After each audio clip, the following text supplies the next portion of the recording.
and directed by Rian Johnson and starring Joseph Gordon-Levitt, Lucas Haas, Noah Segan, and Nora Zetner.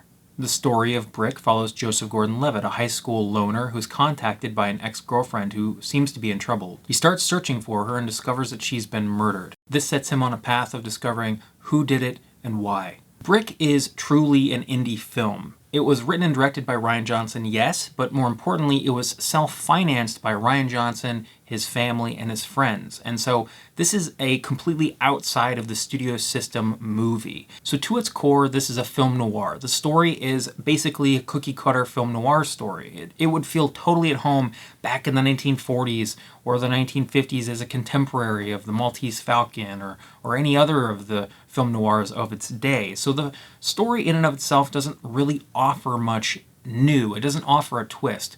The twist we get in this movie, which is kind of interesting and fairly ingenious actually, is that all the characters are high schoolers. We take all the standard tropes and the standard characters of a film noir and we transport them into high school. So the police chief captain is the vice principal, the smart informant is the nerdy kid, the femme fatale is the popular girl, and it works really well, surprisingly well, actually. So in terms of the actors and actresses, what's interesting is that we get a couple of people who were in transition. We have Joseph Gordon-Levitt in our lead role, who was at the time trying to break out of his child star persona and into the mainstream as a full-fledged actor. So I think he did a tremendous job in this movie as our main character. He's playing this overly serious, dour character, and I think he does a really good job with the material he has, and it really shows how good Joseph Gordon-Levitt really was, even at this young age.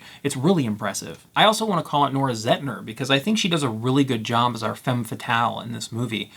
There's so many Blade Runner vibes when she first gets introduced in this kind of jazz club scenario, and she's talking to Joseph Gordon-Levitt and, giving him hints or what have you, and there's just a palpable energy when she's on screen, and it's amazing how strong the noir vibes are coming off of the scenes she's in. She does a tremendous job in the movie, and she has such a presence, which is really welcomed and needed for that role. So she really does a good job in the film. And I have to call out Megan Good, who plays the informant character, who is the drama kid at the school. And she just has these ridiculous scenes. Every time she's in a scene, she's wearing a different costume, and she's just so over the top and just kind of ridiculous, but it's really wonderful. It just fits perfectly for the drama kid trope. Hello, Brendan. Kara? Come to see the show? No, I didn't. Lapdog? Bloat? Stay. I need words. Well, I'm listening. About Emily Kostic. Run and get my purse. Go ahead, hurry up. Still picking your teeth with freshmen? You were a freshman when... Way once, sister. As with every indie film, there's good and bad with everything, and this is no exception. The camera work in the film ranges from really smart and really well executed to technically not up to snuff. And it just ranges depending on any number of scenarios. There's some really brilliant scenes in interiors. There's a great scene where Joseph Gordon-Levitt is manipulating a standing mirror and reflecting a beam of light, which is really interesting and dynamic. There's a great chase scene that looks great, and it's got a lot of energy, and it's really smartly made. There's just a lot of really great visual ideas. But then they drop the ball on simple things like, getting too much noise in their footage. I don't think I ever saw a truly black screen in the movie at all. It was always like shades of gray. The mastering on the film wasn't quite right. Now, is that a deal breaker? No, but it is distracting when you're trying to watch a really dramatic scene and you're just seeing nothing but noise all over the screen. But that's par for the course with indie filming, and that's just is what it is. The same thing can be said for the audio. I mean, the audio ranges from brilliant. The score for this film is really unique. I don't even know what the instruments they are that they're using, but it has such a distinct, really cool, really awesome sound. And then the pieces of music they use as well have a lot of energy. They feel very high school, the way you would want it to be for this movie, and it's just great.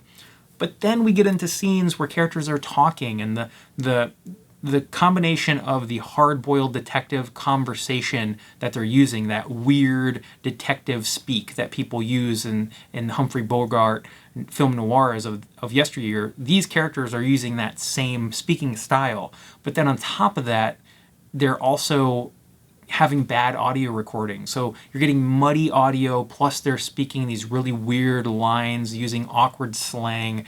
And so there was a lot of scenes where I had to crank the volume up to try to hear what they were saying and understand what was going on. Look, I can't trust you. You ought to be smart enough to know that.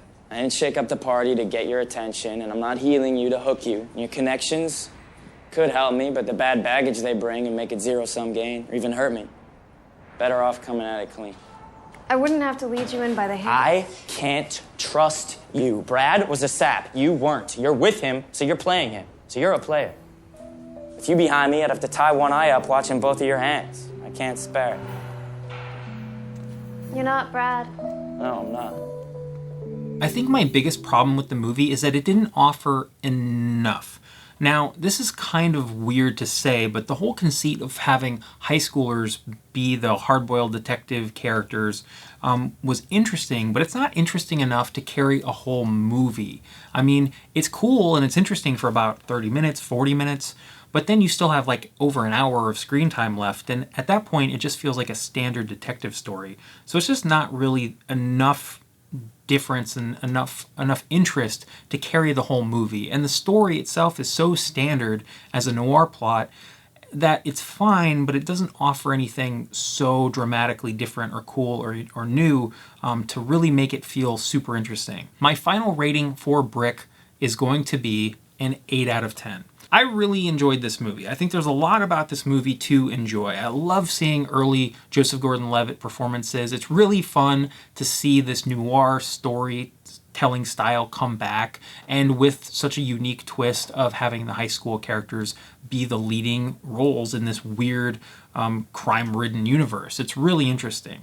Where the movie falls short is some of the technical side of things, but that's par for the course of any indie movie. It's not a big surprise there. So I recommend seeing this one. If you're a fan of noir films, I think you should really check this one out. If you're a fan of Joseph Gordon-Levitt, it's a really good performance by him. It's so fun to see young Joseph Gordon-Levitt. It's just always interesting to see younger versions of actors we love performing in movies we hadn't seen before. It's really interesting to do that. And it's also interesting to see where directors come from. How did they grow? How did they change? How did they stay the same? And sort of exploring their journey creatively is really interesting for me personally. So I think it's a really decent movie, and if you're a fan of any of the stuff I just mentioned, it's definitely worth a pickup. Anyway, thank you guys so much for watching my review of Brick. If you like the content, please do all that standard YouTube stuff, like, comment, and subscribe. And until next time, have a good one.